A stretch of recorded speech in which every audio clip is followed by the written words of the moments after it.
You don't have turnover. No. At all. So what do you think that you guys do differently that does keep them here? Well, I think we give them some responsibility. Mm-hmm. And we try to pass on that feeling of ownership. If they need a day off, they can take it off, but they know they're going to have Sundays to go be with their family. And as long as we're doing our job, growing and profitable, that there's no fear as long as it's working. So that's security that's hard to find. If there's not profit in the business, what incentive is there for the kid to come back?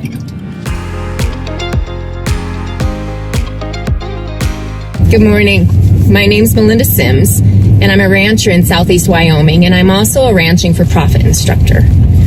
This winter, I'm traveling around to our RFP graduates' ranches to find out how they're applying the principles they learned in the school to their own operations. This ranch is managed by Owen Williams, and Owen has a unique situation. He is the third generation to manage this family's ranch. It's not very often that we see generational managers. So let's go hop in the truck with Owen and find out how he's applying the RFP principles to his situation. My grandpa came here in 1951. They bought the ranch. They thought they were going to own it for 5 years. It was a 5-year investment, and then they were going to get out, move their cash to something else, realized they liked the business. They wanted to stay in it, and they wanted to grow it. We're at 8,000 feet. Our average snowfall is 180 inches. It's a challenge to raise cows. There's a really neat culture here. Years ago, my grandpa went to work. They were businessmen that managed large corporations, and they understood what culture was, and they understood what it took to manage people. Mm-hmm. He managed this place. We all have, like we own it. So we have some ownership in it. Mm-hmm. It's our business. We want to see it through. How many men do you manage? So there's 6 full-time, 5 full-time, 6 counting me. Okay. I'm the hardest one to manage. So I'm good with that. And then we hire that many again in the summer. Part of the culture that we've noticed just as neighbors and knowing you for a long time is you don't have turnover. No. At all. We're really lucky. You've had the same guys on for as long as I can remember. Yeah, one of the guys has been here 17 or 18 years. Wow. I'm 14 or 15. So what do you think that you guys do differently that does keep them here? Well, I think we give them some responsibility. Mm-hmm. And we try to pass on that feeling of ownership. Like if you talk to these guys, they'll call them my hay meadows or my cows. Those are my cows. So that sense of ownership really helps them.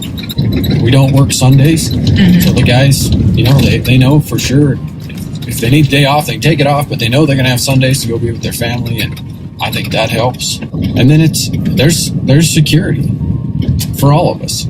We know as long as we're doing our job, growing and profitable, that there's no fear as long as it's working. So that's security that's hard to find. And if we're going to grow it, I'm going to have to approach this different than just being a ranch hand, being the cowboy, which I love.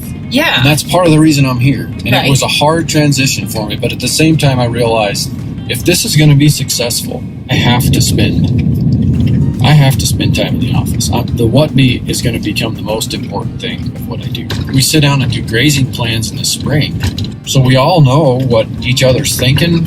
We think about branding, we think about preconditioning calves, we think about weaning calves. Then I don't have to think about it. We can't control the weather. We can't control the markets. We can't control people, but you can definitely make plans to control your response to all of it. I think that's missing for a lot of people, and that's where most of the stress and most of the lack of desire for young people to come back comes from. The whole school is centered around profit, and it's not everything. But if there's not profit in the business, the stress is... Right. The stress is hard, but then what incentive is there for the kid to come back? Right. And we can control that. And we can control it. I wrote Dave Pratt an email and said, transitioning to a manager, to a business manager from an employee, I am really struggling with. I know what I need to do, but I just can't get there. Can you give me some advice? And he wrote me back an email that just said, get over it.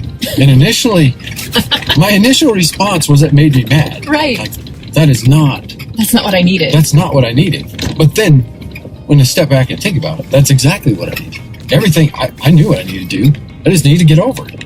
So it's probably some of the best advice I've ever got. I wouldn't have the opportunity that I just got without what the 2 generations before me had built.